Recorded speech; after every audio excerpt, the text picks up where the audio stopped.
ಓಂ ಶಾಂತಿ. ವಾಣಿ date 11/4/2025. ಪ್ರಾತಃ ಮುರಳಿ. ಓಂ ಶಾಂತಿ. ಬಾಬ್ದಾದ ಮಧುಬನ. ಮಧುರ ಮಕ್ಕಳೇ, ಈಗ ಈ ನಾಟಕವು ಮುಕ್ತಾಯವಾಗುತ್ತಿದೆ. ನೀವು ಹಿಂತಿರುಗಿ ಮನೆಗೆ ಹೋಗಬೇಕಾಗಿದೆ. ಆದ್ದರಿಂದ ಈ ಹಳೆಯ ಪ್ರಪಂಚದೊಂದಿಗಿನ ಮಮತ್ವವನ್ನು ತೆಗೆಯಿರಿ. ಮನೆಯನ್ನು ಮತ್ತು ಹೊಸ ರಾಜ್ಯವನ್ನು ನೆನಪು ಮಾಡಿ. ಪ್ರಶ್ನೆ: ದಾನಕ್ಕೆ ಯಾವಾಗ ಮಹತ್ವಿಕೆ ಇರುತ್ತದೆ? ಅದರ ಪ್ರತಿಫಲವು ಯಾವ ಮಕ್ಕಳಿಗೆ ಪ್ರಾಪ್ತಿಯಾಗುತ್ತದೆ? ಉತ್ತರ: ಯಾವಾಗ ದಾನವಾಗಿ ಕೊಟ್ಟಿರುವ ವಸ್ತುವಿನಲ್ಲಿ ಮಮತ್ವವಿರುವುದಿಲ್ಲವೋ ಆಗಲೇ ಆ ದಾನಕ್ಕೆ ಮಹತ್ವಿಕೆ ಇರುತ್ತದೆ. ಒಂದು ವೇಳೆ ದಾನ ಮಾಡಿದ ನಂತರ ಅದು ನೆನಪಿಗೆ ಬಂದಿತೆಂದರೆ ಅದಕ್ಕೆ ಪ್ರತಿಫಲವು ಪ್ರಾಪ್ತವಾಗುವುದಿಲ್ಲ. ದಾನವನ್ನು ನೀಡುವುದೇ ಇನ್ನೊಂದು ಜನ್ಮಕ್ಕಾಗಿ. ಆದ್ದರಿಂದ ಈ ಜನ್ಮದಲ್ಲಿ ನಿಮ್ಮ ಬಳಿ ಏನೆಲ್ಲವೂ ಇದೆಯೋ ಅದರಿಂದ ಮಮತ್ವವನ್ನು ಕಳೆಯಿರಿ. ಟ್ರಸ್ಟಿಯಾಗಿ ಸಂಭಾಲನೆ ಮಾಡಿ. ಇಲ್ಲಿ ನೀವು ಯಾವುದನ್ನು ಈಶ್ವರ್ಯ ಸೇವೆಯಲ್ಲಿ ತೊಡಗಿಸುತ್ತೀರೋ, ಆಸ್ಪತ್ರೆ ಅಥವಾ ಕಾಲೇಜನ್ನು ತೆರೆಯುತ್ತೀರೋ ಅದರಿಂದ ಅನೇಕರ ಕಲ್ಯಾಣವಾಗುತ್ತದೆ. 21 ಜನ್ಮಗಳಿಗಾಗಿ ಅದಕ್ಕೆ ಪ್ರತಿಫಲವು ಸಿಗುತ್ತದೆ. ಓಂ ಶಾಂತಿ. ಮಕ್ಕಳಿಗೆ ತಮ್ಮ ಮನೆ ಮತ್ತು ರಾಜಧಾನಿಯ ನೆನಪಿದೆಯೇ? ಇಲ್ಲಿ ಕುಳಿತುಕೊಂಡಾಗ ಗೃಹಸ್ಥ ವ್ಯವಹಾರ, ಉದ್ಯೋಗ, ವ್ಯಾಪಾರ ಮೊದಲಾದವುಗಳ ವಿಚಾರಗಳು ಬರಬಾರದು. ಕೇವಲ ತಮ್ಮ ಮನೆಯ ಅಂದರೆ ಶಾಂತಿಧಾಮ ನೆನಪೇ ಬರಬೇಕಾಗಿದೆ. ಈಗ ಈ ಹಳೆಯ ಪ್ರಪಂಚದಿಂದ ಹೊಸ ಪ್ರಪಂಚಕ್ಕೆ ಹಿಂದಿರುಗಬೇಕಾಗಿದೆ. ಈ ಹಳೆಯ ಪ್ರಪಂಚವಂತೂ ಸಮಾಪ್ತಿಯಾಗಬೇಕಾಗಿದೆ. ಎಲ್ಲವೂ ಸಹ ಬೆಂಕಿಯಲ್ಲಿ ಸ್ವಾಹ ಆಗಿಬಿಡುವುದು. ಏನೆಲ್ಲವನ್ನು ಈ ಕಣ್ಣುಗಳಿಂದ ನೋಡುತ್ತೀರೋ, ಮಿತ್ರ ಸಂಬಂಧಿ ಮೊದಲಾದವರೆಲ್ಲರೂ ಸಹ ಸಮಾಪ್ತಿಯಾಗಿ ಬಿಡುವರು. ಈ ಜ್ಞಾನವನ್ನು ತಂದೆ ಆತ್ಮಗಳಿಗೆ ತಿಳಿಸುತ್ತಾರೆ. ಮಕ್ಕಳೇ, ಈಗ ಹಿಂದಿರುಗಿ ಮನೆಗೆ ಹೋಗಬೇಕಾಗಿದೆ. ಈಗ ನಾಟಕವು ಮುಕ್ತಾಯವಾಗುತ್ತದೆ. ಇದು 5000 ವರ್ಷಗಳ ಚಕ್ರವಾಗಿದೆ. ಪ್ರಪಂಚವಂತೂ ಇರುತ್ತದೆ, ಆದರೆ ಇದು ಒಂದು ಸುತ್ತುವುದರಲ್ಲಿ 5000 ವರ್ಷಗಳು ಹಿಡಿಸುತ್ತದೆ. ಯಾರೆಲ್ಲ ಆತ್ಮಗಳಿದ್ದಾರೆಯೋ ಎಲ್ಲರೂ ಈಗ ಹಿಂದಿರುಗಿ ಮನೆಗೆ ಹೋಗುವರು. ಈ ಹಳೆಯ ಪ್ರಪಂಚವೇ ಸಮಾಪ್ತಿಯಾಗುವುದು. ತಂದೆಯು ಪ್ರತಿಯೊಂದು ಮಾತನ್ನು ಬಹಳ ಚೆನ್ನಾಗಿ ತಿಳಿಸುತ್ತಾರೆ. ಕೆಲವರು ಜಿಪುಣರಾಗಿರುತ್ತಾರೆಂದರೆ ಅವರು ತಮ್ಮ ಆಸ್ತಿಯನ್ನು ಕಳೆದುಕೊಂಡು ಕುಳಿತುಕೊಳ್ಳುತ್ತಾರೆ. ಭಕ್ತಿ ಮಾರ್ಗದಲ್ಲಿ ದಾನ ಪುಣ್ಯ ಮಾಡುತ್ತಾರಲ್ಲವೇ? ಯಾರಾದರೂ ಧರ್ಮಶಾಲೆಯನ್ನು ಕಟ್ಟಿಸಿದರೂ, ಆಸ್ಪತ್ರೆಯನ್ನು ಕಟ್ಟಿಸಿದರೂ ಇದರ ಫಲವಾಗಿ ಇನ್ನೊಂದು ಜನ್ಮದಲ್ಲಿ ಸಿಗುವುದೆಂದು ತಿಳಿಯುತ್ತಾರೆ. ಯಾವುದೇ ಆಸೆ ಇಲ್ಲದ ಅನಾಸಕ್ತಿಯಿಂದ ಯಾರೂ ಮಾಡುವುದಿಲ್ಲ. ನಾವು ಫಲಾಪೇಕ್ಷೆಯನ್ನಿಟ್ಟುಕೊಳ್ಳುವುದಿಲ್ಲವೆಂದು ಕೆಲವರು ಹೇಳುತ್ತಾರೆ. ಆದರೆ ಇಲ್ಲ, ಫಲವು ಅವಶ್ಯವಾಗಿ ಸಿಗುತ್ತದೆ. ತಿಳಿದುಕೊಳ್ಳಿ, ಯಾರ ಬಳಿಯಾದರೂ ಹಣವಿದ್ದರೆ ಅದರಿಂದ ದಾನ ಧರ್ಮಗಳನ್ನು ಮಾಡಿದರೆ ನಮಗೆ ಇನ್ನೊಂದು ಜನ್ಮದಲ್ಲಿ ಪ್ರತಿಫಲವು ಸಿಗುವುದೆಂದು ಅವರ ಬುದ್ಧಿಯಲ್ಲಿ ಬರುವುದು. ಒಂದು ವೇಳೆ ಅದರಲ್ಲಿ ಮಮತ್ವವು ಇದ್ದಿತ್ತು, ಇದು ನನ್ನ ವಸ್ತುವಾಗಿದೆ ಎಂದು ತಿಳಿದರೆ ಪ್ರತಿಫಲವು ಅಲ್ಲಿ ಸಿಗುವುದಿಲ್ಲ. ದಾನವು ಇನ್ನೊಂದು ಜನ್ಮಕ್ಕಾಗಿಯೇ ಮಾಡಲಾಗುತ್ತದೆ. ಯಾವಾಗ ಇನ್ನೊಂದು ಜನ್ಮದಲ್ಲಿ ಸಿಗುತ್ತದೆ ಎಂದ ಮೇಲೆ ಮತ್ತೆ ಈ ಜನ್ಮದಲ್ಲಿ ಮಮತ್ವನ್ನೇಕೆ ಇಟ್ಟುಕೊಳ್ಳುವುದು? ಆದ್ದರಿಂದ ತಮ್ಮ ಮಮತ್ವವನ್ನು ಕಳೆಯಲೆಂದು ಟ್ರಸ್ಟಿ ಮಾಡಿಕೊಳ್ಳುತ್ತಾರೆ. ಯಾರಾದರೂ ಒಳ್ಳೆಯ ಸಾಹುಕಾರರ ಮನೆಯಲ್ಲಿ ಜನ್ಮ ಪಡೆದರು, ಅವರು ಒಳ್ಳೆಯ ಕರ್ಮ ಮಾಡಿದ್ದಾರೆಂದು ಹೇಳುತ್ತಾರೆ. ಕೆಲವರು ರಾಜ ರಾಣಿಯ ಬಳಿ ಜನ್ಮ ಪಡೆಯುತ್ತಾರೆ, ಏಕೆಂದರೆ ದಾನ ಪುಣ್ಯವನ್ನು ಮಾಡಿರುತ್ತಾರೆ. ಆದರೆ ಅದೆಲ್ಲವೂ ಅಲ್ಪಕಾಲ, ಒಂದು ಜನ್ಮದ ಮಾತಾಗಿದೆ. ಈಗಂತೂ ನೀವು ಈ ವಿದ್ಯೆಯನ್ನು ಓದುತ್ತೀರಿ. ಈ ವಿದ್ಯೆಯಿಂದ ನಾವು ದೇವತೆಗಳಾಗಬೇಕೆಂದು ನಿಮಗೆ ತಿಳಿದಿದೆ. ಅಂದ ಮೇಲೆ ದೈವಿ ಗುಣಗಳನ್ನು ಧಾರಣೆ ಮಾಡಬೇಕಾಗಿದೆ. ಇಲ್ಲಿ ಯಾವ ದಾನ ಮಾಡುತ್ತೀರೋ ಅದರಿಂದ ಈ ಆತ್ಮಿಕ ವಿಶ್ವವಿದ್ಯಾಲಯ, ಆಸ್ಪತ್ರೆಗಳನ್ನು ತೆರೆಯುತ್ತೇವೆ. ದಾನ ಮಾಡುತ್ತೀರೆಂದರೆ ಮತ್ತೆ ಅದರಿಂದ ಮಮತ್ವವನ್ನು ಕಳೆಯಬೇಕು. ಏಕೆಂದರೆ ನಿಮಗೆ ತಿಳಿದಿದೆ, ನಾವು ಭವಿಷ್ಯ 21 ಜನ್ಮಗಳಿಗಾಗಿ ತಂದೆಯಿಂದ ಪಡೆಯುತ್ತೇವೆ. ತಂದೆಯು ಮನೆ ಮೊದಲಾದವನ್ನು ಕಟ್ಟಿಸುತ್ತಾರೆ. ಇವಂತೂ ತಾತ್ಕಾಲಿಕ. ಇವಿಲ್ಲದಿದ್ದರೆ ಇಷ್ಟೊಂದು ಮಂದಿ ಮಕ್ಕಳು ಎಲ್ಲಿರುತ್ತಾರೆ?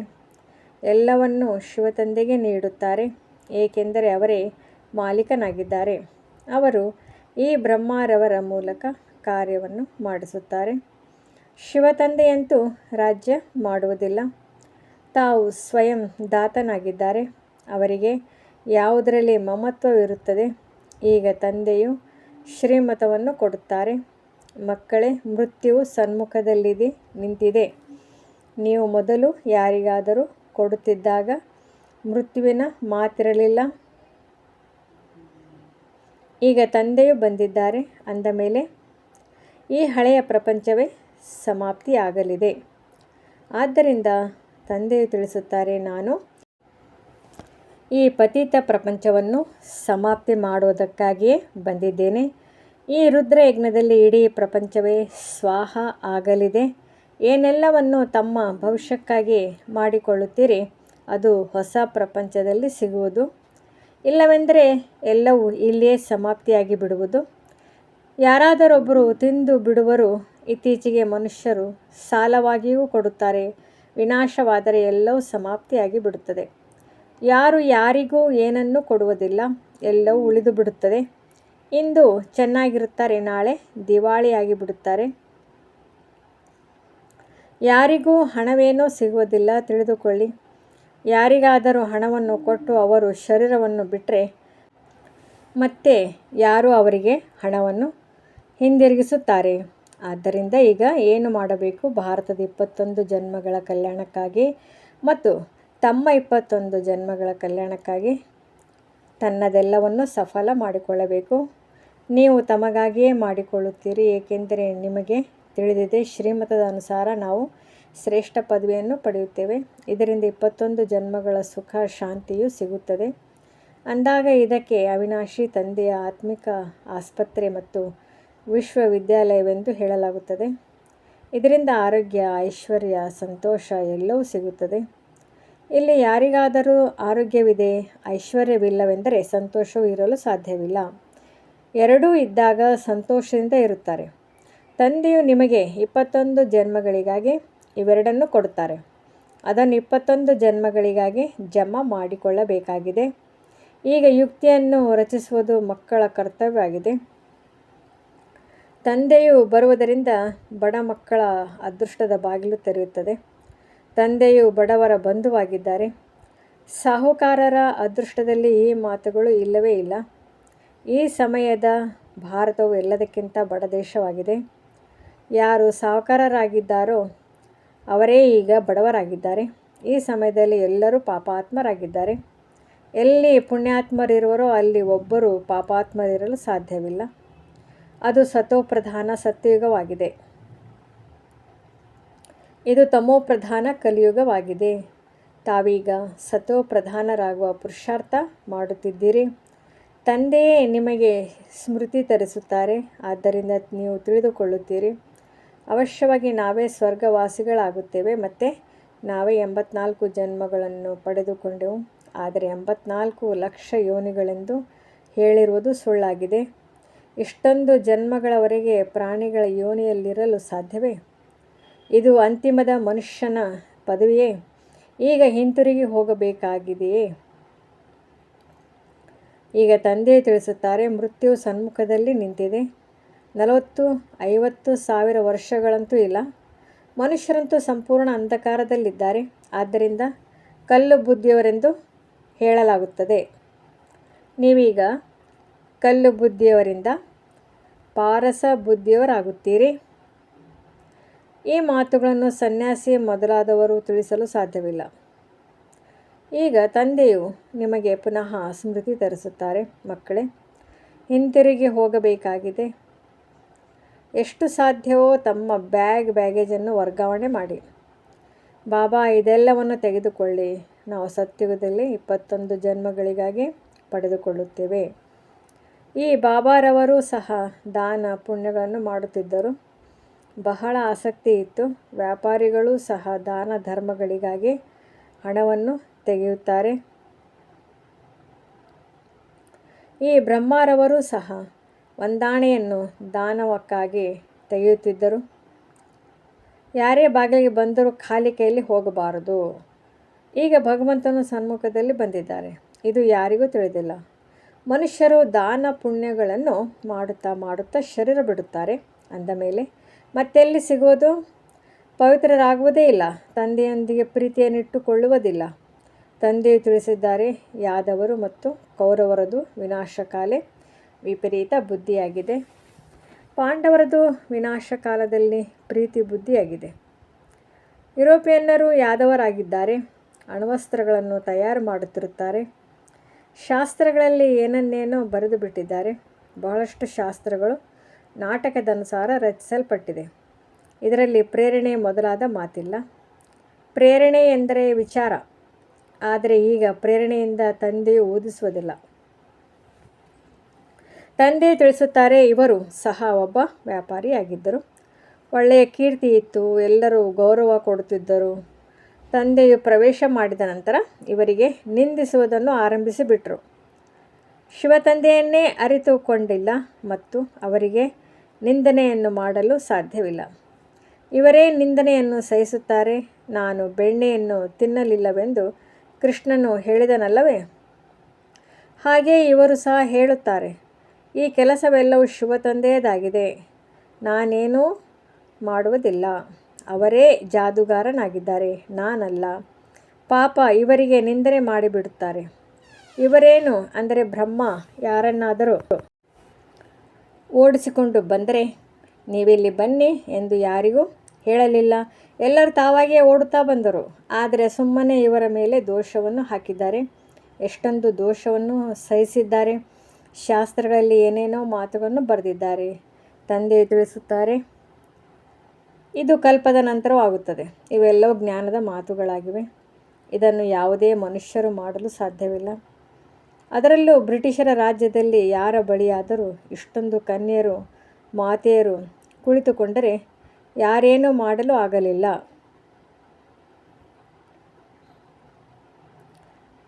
ಯಾವುದೇ ಮಿತ್ರ ಸಂಬಂಧಿಗಳು ಬರುತ್ತಿದ್ದರೆಂದರೆ ಒಮ್ಮೆಲೆ ಓಡಿಸಿಬಿಡುತ್ತಿದ್ದರು.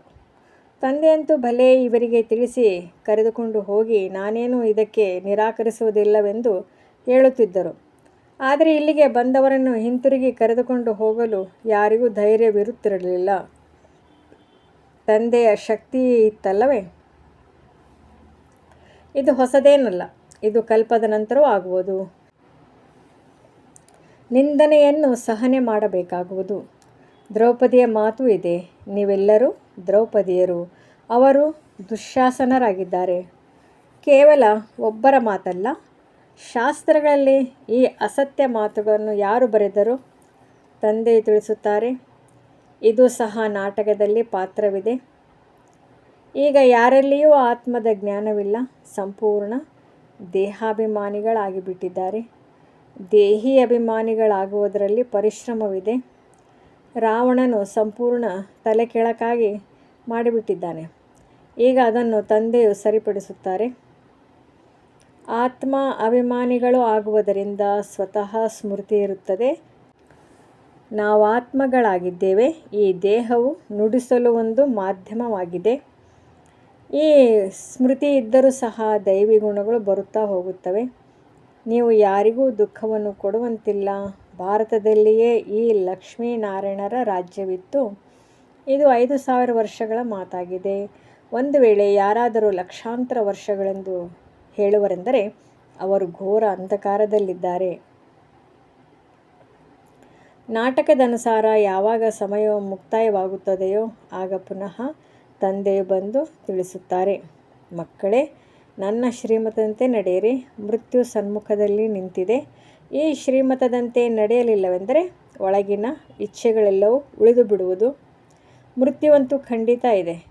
ಇದು ಅದೇ ಮಹಾಭಾರತ ಯುದ್ಧವಾಗಿದೆ.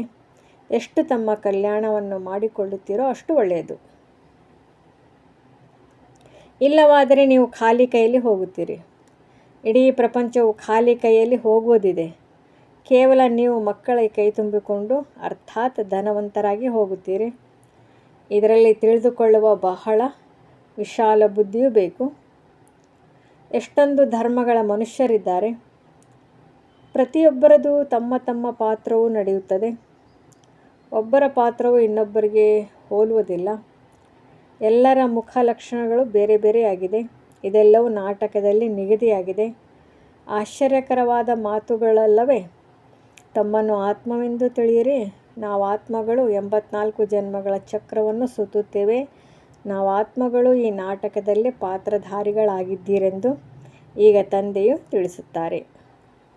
ಈ ನಾಟಕದಿಂದ ನೀವು ಮುಕ್ತರಾಗಲು ಸಾಧ್ಯವಿಲ್ಲ, ಮೋಕ್ಷ ಪಡೆಯಲು ಸಾಧ್ಯವಿಲ್ಲ, ಮತ್ತು ಪ್ರಯತ್ನ ಪಡುವುದು ಸಹ ವ್ಯರ್ಥವಾಗಿದೆ.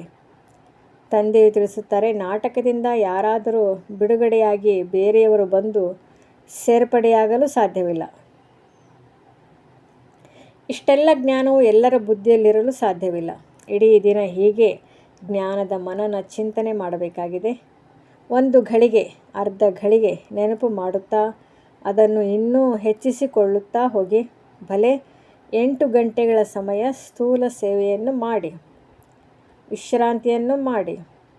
ಆದರೆ ಈ ಆತ್ಮಿಕ ಸರ್ಕಾರದ ಸೇವೆಯಲ್ಲಿಯೂ ಸಮಯವನ್ನು ಕೊಡಿ. ನೀವು ತಮ್ಮದೇ ಸೇವೆ ಮಾಡಿಕೊಳ್ಳಿ. ಇದು ಮುಖ್ಯ ಮಾತಾಗಿದೆ. ನೆನಪಿನ ಯಾತ್ರೆಯಲ್ಲಿ ಇರಿ. ಬಾಕಿ ಜ್ಞಾನದಿಂದ ಶ್ರೇಷ್ಠ ಪದವಿಯನ್ನು ಪಡೆಯಬೇಕಾಗಿದೆ. ತಮ್ಮ ನೆನಪಿನ ಚಾರ್ಟನ್ನು ಇಟ್ಟುಕೊಳ್ಳಿ. ಜ್ಞಾನವು ಬಹಳ ಸಹಜವಾಗಿದೆ. ಹೇಗೆ ತಂದೆಯ ಬುದ್ಧಿಯಲ್ಲಿದೆ, ನಾನು ಮನುಷ್ಯ ಸೃಷ್ಟಿಯ ಬೀಜರೂಪನಾಗಿದ್ದೇನೆ. ಇದರ ಆದಿ ಮಧ್ಯ ಅಂತ್ಯವನ್ನು ಅರಿತುಕೊಂಡಿದ್ದೇನೆ. ನಾವು ಸಹ ತಂದೆಯ ಮಕ್ಕಳಾಗಿದ್ದೇವೆ. ಈ ಚಕ್ರವು ಹೇಗೆ ಸುತ್ತುತ್ತದೆ ಎಂಬುದನ್ನು ತಂದೆಯು ನಾವು ಮಕ್ಕಳಿಗೆ ತಿಳಿಸಿಕೊಟ್ಟಿದ್ದಾರೆ. ಹೇಗೆ ಸ್ಥೂಲ ಸಂಪಾದನೆಗಾಗಿಯೂ ನೀವು 8-10 ಗಂಟೆಗಳ ಸಮಯವನ್ನು ಕೊಡುತ್ತೀರಲ್ಲವೇ? ಒಳ್ಳೆಯ ಗ್ರಾಹಕರು ಸಿಕ್ಕಿದರೆ ರಾತ್ರಿಯ ಸಮಯದಲ್ಲಿಯೂ ಸಹ ಆಕಳಿಕೆ ಬರುವುದಿಲ್ಲ. ಒಂದು ವೇಳೆ ಆಕಳಿಕೆ ಬಂದಿತೆಂದರೆ ಇವರು ಸುಸ್ತಾಗಿದ್ದಾರೆ ಎಂದು ತಿಳಿಯಲಾಗುತ್ತದೆ. ಬುದ್ಧಿಯು ಎಲ್ಲಿಯೋ ಅಲೆದಾಡುತ್ತಿರುತ್ತದೆ. ಸೇವಾ ಕೇಂದ್ರಗಳಲ್ಲಿಯೂ ಸಹ ಬಹಳ ಎಚ್ಚರಿಕೆಯಿಂದಿರಬೇಕಾಗಿದೆ. ಯಾವ ಮಕ್ಕಳು ಅನ್ಯರ ಚಿಂತನೆ ಮಾಡುವುದಿಲ್ಲವೋ ತಮ್ಮ ವಿದ್ಯಾಭ್ಯಾಸದಲ್ಲಿಯೇ ಮಸ್ತರಾಗಿರುವರೋ ಅವರ ಉನ್ನತಿಯು ಸದಾ ಆಗುತ್ತಿರುವುದು. ಆದ್ದರಿಂದ ನೀವು ಅನ್ಯರ ಚಿಂತನೆ ಮಾಡಿ ತಮ್ಮ ಪದವಿಯನ್ನು ಭ್ರಷ್ಟ ಮಾಡಿಕೊಳ್ಳಬಾರದು. ಆದ್ದರಿಂದ ಕೆಟ್ಟದ್ದನ್ನು ಹೇಳಬೇಡಿ, ಕೆಟ್ಟದ್ದನ್ನು ಕೇಳಬೇಡಿ. ಯಾರಾದರೂ ಕೆಟ್ಟದಾಗಿ ಮಾತನಾಡುತ್ತಾರೆಂದರೆ ಒಂದು ಕಿವಿಯಿಂದ ಕೇಳಿ ಇನ್ನೊಂದರಿಂದ ಬಿಟ್ಟು ಬಿಡಿ. ಸದಾ ತಮ್ಮನ್ನು ನೋಡಿಕೊಳ್ಳಿ, ಅನ್ಯರನ್ನಲ್ಲ. ತಮ್ಮ ವಿದ್ಯಾಭ್ಯಾಸವನ್ನು ಬಿಡಬಾರದು. ಅನೇಕರು ಹೀಗೆ ತಮ್ಮ ವಿದ್ಯಾಭ್ಯಾಸದೊಂದಿಗೆ ಮುನಿಸಿಕೊಳ್ಳುತ್ತಾರೆ.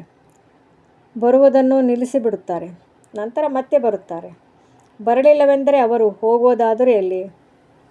ಶಾಲೆಯು ಇದೊಂದೇ ಆಗಿದೆ. ತಮ್ಮ ಕಾಲಿನ ಮೇಲೆ ತಾವು ಕೊಡಲಿಯನ್ನು ಹಾಕಿಕೊಳ್ಳಬಾರದು.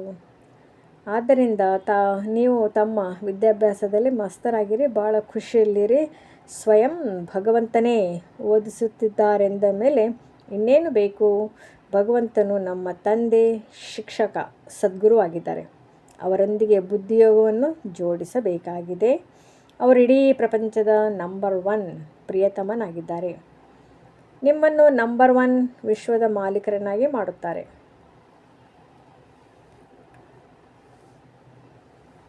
ತಂದೆಯು ತಿಳಿಸುತ್ತಾರೆ, ನೀವು ಆತ್ಮಗಳು ಬಹಳ ಪತಿತರಾಗಿದ್ದಿರಿ. ಹಾರಲು ಸಾಧ್ಯವಿಲ್ಲ, ಏಕೆಂದರೆ ಆತ್ಮದ ರೆಕ್ಕೆಗಳು ತುಂಡರಿಸಲ್ಪಟ್ಟಿದೆ. ರಾವಣನು ಎಲ್ಲ ಆತ್ಮಗಳ ರೆಕ್ಕೆಗಳನ್ನು ತುಂಡರಿಸಿಬಿಟ್ಟಿದ್ದಾನೆ. ನನ್ನ ವಿನಃ ಮತ್ಯಾರು ನಿಮ್ಮನ್ನು ಪಾವನರನ್ನಾಗಿ ಮಾಡಲು ಸಾಧ್ಯವಿಲ್ಲ. ಎಲ್ಲ ಪಾತ್ರಧಾರಿಗಳು ಇಲ್ಲಿಯೇ ಇದ್ದಾರೆ. ವೃದ್ಧಿ ಹೊಂದುತ್ತಿರುತ್ತಾರೆ. ಯಾರೂ ಹಿಂತಿರುಗಿ ಹೋಗುವುದಿಲ್ಲ. ಒಳ್ಳೆಯದು. ಮಧುರಾತಿ ಮಧುರ ಅಗಲಿ ಹೋಗಿ ಮರಳಿ ಸಿಕ್ಕಿದ ಮಕ್ಕಳ ಪ್ರತಿ ಮಾತಾಪಿತಾ ಬಾಪ್ ದಾದಾರವರ ನೆನಪು, ಪ್ರೀತಿ ಹಾಗೂ ಸುಪ್ರಭಾತ. ಆತ್ಮೀಯ ಮಕ್ಕಳಿಗೆ ಆತ್ಮೀಯ ತಂದೆಯ ನಮಸ್ತೆ. ಧಾರಣೆಗಾಗಿ ಮುಖ್ಯ ಸಾರ. ಮೊದಲನೇದು, ಸ್ವಯಂನ ಚಿಂತನೆ ಮತ್ತು ವಿದ್ಯಾಭ್ಯಾಸದಲ್ಲಿ ಮಸ್ತರಾಗಿರಬೇಕಾಗಿದೆ. ಅನ್ಯರನ್ನು ನೋಡಬಾರದು. ಒಂದು ವೇಳೆ ಯಾರಾದರೂ ಒಳ್ಳೆಯದಾಗಿ ಮಾತಾಡಲಿಲ್ಲವೆಂದರೆ ಒಂದು ಕಿವಿಯಿಂದ ಕೇಳಿ ಇನ್ನೊಂದರಿಂದ ಬಿಟ್ಟು ಬಿಡಬೇಕಾಗಿದೆ. ಮುನಿಸಿಕೊಂಡು ವಿದ್ಯಾಭ್ಯಾಸವನ್ನು ಬಿಡಬಾರದು. 2ನೇ ಪಾಯಿಂಟ್, ಜೀವಿಸಿದ್ದಂತೆಯೇ ಎಲ್ಲವನ್ನು ದಾನ ಮಾಡಿ ತಮ್ಮ ಮಹತ್ವವನ್ನು ಕಳೆಯಬೇಕಾಗಿದೆ. ತಂದೆಗೆ ಸಂಪೂರ್ಣ ಅರ್ಪಣೆ ಮಾಡಿ ಟ್ರಸ್ಟಿಯಾಗಿ ಹಗುರರಾಗಿರಬೇಕಾಗಿದೆ. ದೇಹಿ ಅಭಿಮಾನಿಯಾಗಿ ಸರ್ವದೈವಿ ಗುಣಗಳನ್ನು ಧಾರಣೆ ಮಾಡಬೇಕಾಗಿದೆ. ವರದಾನ: ಭಿನ್ನತೆಯನ್ನು ಅಳಿಸಿ ಏಕತೆಯನ್ನು ತರುವಂತಹ ಸತ್ಯ ಸೇವಾಧಾರಿ ಭವ. ಬ್ರಾಹ್ಮಣ ಪರಿವಾರದ ವಿಶೇಷತೆಯಾಗಿದೆ ಅನೇಕತೆಯಲ್ಲೂ ಏಕತೆಯಿಂದಿರುವುದು. ತಮ್ಮ ಏಕತೆಯ ಮೂಲಕವೇ ಇಡೀ ವಿಶ್ವದಲ್ಲಿ ಒಂದು ಧರ್ಮ, ಒಂದು ರಾಜ್ಯದ ಸ್ಥಾಪನೆಯಾಗುತ್ತದೆ. ಆದ್ದರಿಂದ ವಿಶೇಷ ಗಮನ ಕೊಟ್ಟು ಭಿನ್ನತೆಯನ್ನು ಅಳಿಸಿ ಮತ್ತು ಏಕತೆಯನ್ನು ತನ್ನಿ. ಆಗ ಹೇಳಲಾಗುತ್ತದೆ ಸತ್ಯ ಸೇವಾಧಾರಿ. ಸೇವಾಧಾರಿ ಸ್ವಯಂ ಪ್ರತಿಯಲ್ಲ, ಆದರೆ ಸೇವಾ ಪ್ರತಿಯಾಗಿರುತ್ತಾರೆ. ಸ್ವಯಂನ ಎಲ್ಲವನ್ನು ಸೇವೆಯ ಪ್ರತಿ ಸ್ಥಾಹ ಮಾಡುವಿರಿ. ಹೇಗೆ ಸಾಕಾರ ತಂದೆ ಸೇವೆಯಲ್ಲಿ ಮೂಳೆ ಮೂಳೆಯೂ ಸಹ ಸ್ವಾಹ ಮಾಡಿದರು, ಅದೇ ರೀತಿ ತಮ್ಮ ಎಲ್ಲ ಕರ್ಮೇಂದ್ರಿಯದ ಮೂಲಕ ಸೇವೆಯಾಗುತ್ತಿರುತ್ತದೆ. ಸ್ಲೋಗನ್: ಪರಮಾತ್ಮನ ಪ್ರೀತಿಯಲ್ಲಿ ಮುಳುಗಿ ಹೋಗಿಬಿಡಿ, ಆಗ ದುಃಖಗಳ ಪ್ರಪಂಚ ಮರೆತು ಹೋಗಿಬಿಡುತ್ತದೆ. ಅವ್ಯಕ್ತ ಸೂಚನೆ: ಕಂಬೈನ್ಡ್ ರೂಪದ ಸ್ಮೃತಿಯಿಂದ ಸದಾ ವಿಜಯಿಯಾಗಿರಿ. ಸದಾ ಸ್ಮೃತಿ ಇಟ್ಟುಕೊಳ್ಳಿ, ಕಂಬೈನ್ಡ್ ಆಗಿದ್ದೇವೆ ಮತ್ತು ಕಂಬೈನ್ಡ್ ಆಗಿರುವಿರಿ. ಯಾರಲ್ಲೂ ಅನೇಕ ಬಾರಿಯೂ ಕಂಬೈನ್ಡ್ ಸ್ವರೂಪವನ್ನು ಬೇರ್ಪಡಿಸಲು ಸಾಧ್ಯವಿಲ್ಲ.